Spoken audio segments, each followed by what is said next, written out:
Hi, this is geologist Jerry Burgosh from Jurassic Sands, and I am going to show you how to make the perfect sandcastle. And I've been doing geology for over 40 years, so I've got a lot of experience with sand, but my best experience is when I was a kid. I grew up on a beach, I grew up on a lake, and I spent every day at the beach playing in the sand. So I've got a lot of experience, practical experience. And so what we've got here is I've got some of our original Jurassic sand mixed up.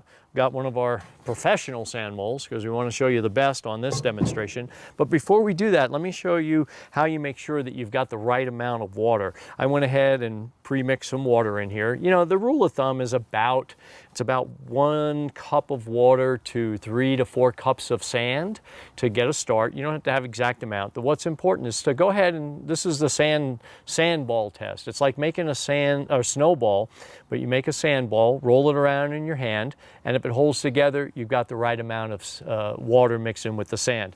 I'm just going to demonstrate by doing this.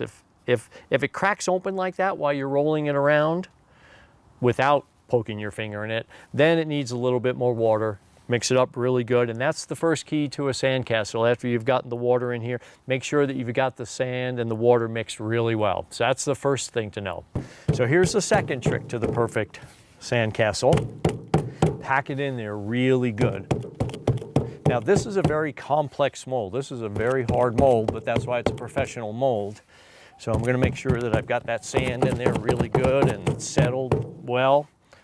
And then we're going to flip it over. Okay, that's about filled up just right. Okay. So here we go. Let's flip this over.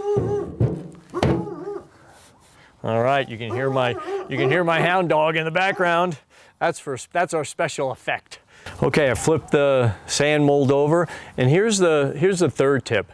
It's a regular kitchen spoon, but I always recommend that you use something dense because the dense, you can hear that when I tap on there, the dense spoon will help the sand release from the crevices and the small spots in the sand mold.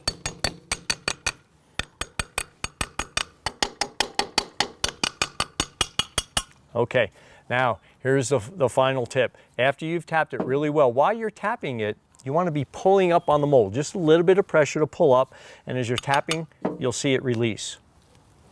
And look at that. No sand is left inside. It is a beauty. Perfect detail. We've got all the turrets, every one of the steps and the rocks of the sand castle are perfect. So just to quickly review, you want to make sure you've got the right consistency of the sand. So do the sandball test. You want to make sure that you're packing it in there really well, getting all the little spots filled up with sand. And then after you flip it over, tap it with something dense like that, like a spoon, while you're pulling up.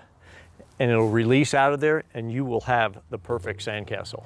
So thanks for tuning in, and get out there and make some sandcastles.